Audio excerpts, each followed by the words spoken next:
Hi there, I'm Valeri Hall-Little from Built to Soar. Remember in school pulling all-nighters to finish those projects that were assigned weeks ago? Promising yourself that next time would be different, that you wouldn't put yourself through that kind of stress again? Or maybe feeling like you need the stress to push yourself to get things done. Well, whatever your relationship is with deadlines, there's one thing that holds true. Every task has a due date attached. Many people I work with and talk to say they're driven by deadlines. Without the adrenaline rush that comes with a due date, things sit languishing on their to-do list. Especially now, while we're in a global pandemic. Perhaps like many, you've found your priorities postponed and you catch yourself drifting along. As brighter days come into focus when it comes to the COVID pandemic, there's a realization that it's time to step on the gas pedal and get your languishing projects moving along. This came up in my Sky High Mastermind. One of my clients shared that she realized it was time to get on with it and move forward on some of her tasks that she had put on the back burner. When deadlines are far in the future, the tendency to procrastinate increases. It's because you may see that task as not urgent, even if it is important.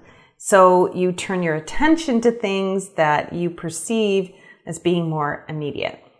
For example, you may not write your monthly newsletter at the beginning of the month so you can get it done, instead opting to write it the day before it's supposed to go out. When the deadline is far off on the horizon, that task seems non-urgent.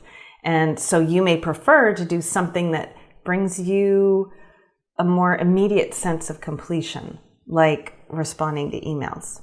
Feeling that sense of completion is a powerful pull to any task. So how will you use deadlines to help you accomplish your work faster, more efficiently, and with less stress? By using goal gradients to show you how you're progressing. Rather than binge working on the task, you have goal gradients that show you how you're advancing towards getting to done. This triggers your focus because you can see the end in sight. Your motivation for getting it done is heightened and you start to feel the energy boost that comes with the idea of completion. So, for example, if you know you're 80% done, the drive to achieve the last 20% is a motivator. Deadlines can be a productivity motivator instead of a dreaded drain on your energy if used carefully and with intention. So I invite you to consider, how will you measure your progress towards your deadlines to positively boost your drive to get your work done? That is your next step to designing your business so it's built to soar. Thanks for watching, and I'll see you next time.